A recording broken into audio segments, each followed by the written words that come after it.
Today's video will delve into the captivating story of an African king, a ruler who defied all expectations and ruled for a staggering 82 years. He built a legacy that echoes through the ages. But that is not all. This monarch managed to marry 70 wives who bore him 210 children. This is the story of King Ngwenyama Sobhuza II, a monarch who ruled the Kingdom of Swaziland, now called the Kingdom of Eswatini, a landlocked country in the eastern flank of South Africa. He is the longest reigning monarch in recorded history. He ruled his kingdom for 82 years and 254 days. The monarch was a legendary polygamist as he married 70 wives who bore him 210 children between 1920 and 1970. But the question people kept asking is, how did one man marry 70 wives and give birth to 210 children? Oh boy, that is serious. But before we continue, if you are a fan of true, strange and mysterious stories that blow your mind, you are in the right place because that is what we do. If that makes you happy, take the like button with you the next time you go hiking. You will surely have an unforgettable experience. Ngwenyama Sobhuza II was crowned a king when he was just 4 months, and he kept the job for 82 years and 254 days. This monarch helped his country gain independence in 1968 and wrote their first constitution, which he later ditched in 1973. When he died in 1982, the king had more than 1,000 grandchildren. In other words, he is an ancestor to more than 1,000 grandchildren. He was succeeded by his son, Mysterypedia III, who still ruled the country as an absolute monarch. Surprisingly, it's the last of its kind in Africa. King Sobhuza II was born into a political crisis. This was a time when there was a serious threat of war between the Boers and the Swazis. Because of the political instability during this time, Sobhuza II's father named him Ngwenyama, which means stone lizard. During this period, his father died, and that was the beginning of his journey.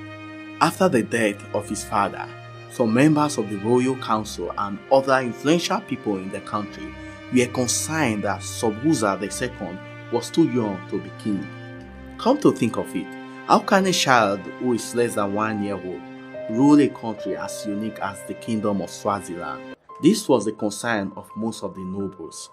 However, the royal councils eventually met, had a marathon meeting and debated the issues before they eventually agreed to crown Sobhuza II, aka Ngwenyama, the king of Swaziland. So when he was just 4 months old, he became the king of Swaziland, a job that he later kept for 8 decades. But because as at the time Sobhuza II was proclaimed the king, he was too young and unfit to rule, his grandmother, the queen mother as at then, who was named Labosibeni, became regent. However, in December 22nd, 1921, when Sobhuza II was just 22 years old, the queen mother handed over the throne to him, and thereafter he was addressed as Ngwenyama Sobhuza II. When Sobhuza II took over the throne, the Kingdom of Swaziland was already a British protectorate, and the kingdom no longer had its autonomy. So in 1922, King Sobhuza II and the delegation of Swazis traveled to British to meet with King George V and petition him to return the land to the Swazi people. Unfortunately, his petition was refused by King George. He tried different approaches to reclaim his kingdom's autonomy and land, but they all proved abortive. As a king, Sobhuza II witnessed most of the notable events and turning points in the 20th century Africa story. From the height of colonialism to the struggle for independence, King Sobhuza II saw them all. He also played a mediating role in finding solutions to the political problems besetting the continent of Africa. He was always at the forefront negotiating unity among African leaders. King Sobhuza II enjoyed the support of his people for many years until in 1973, when his reign was threatened by political opponents in a legislative election. He immediately suspended the rules of the constitution, which the country inherited from England before the country's independence. He dissolved the country's parliament and banned all political parties and trade unions, as he saw them as serious threat to his authority. So, Ngwenyama Sobhuza II became an absolute monarch, making all judicial, executive, and legislative decisions. His absolute rulership reduced intertribal disputes and helped maintain national peace in the country. The king was an ardent believer in the tradition of polygamy, and he married 70 wives who bore him 210 children. According to report, the king and his family accounted for about 1/10 of the Kingdom of Swaziland's population. But as the sun set on King Sobhuza II's extraordinary reign, he came face to face with the harsh reality that awaits us all. That is the inevitability of death. Throughout his life, King Sobhuza II rose to incredible heights, achieving greatness and leaving an indelible mark on the world. From conquering insurmountable challenges to touching the lives of countless citizens of Swaziland, he was a beacon of inspiration and resilience to the Swazi people.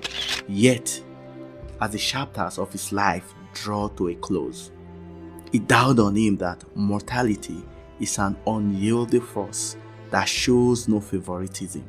After fighting valiantly, shining brightly, and reigning almost throughout his life, King Sobhuza II died on the 21st of August 1982 and was succeeded by his son, Prince Makhosetive, who took the name Mswati III. What do you think about King Sobhuza II of Swaziland?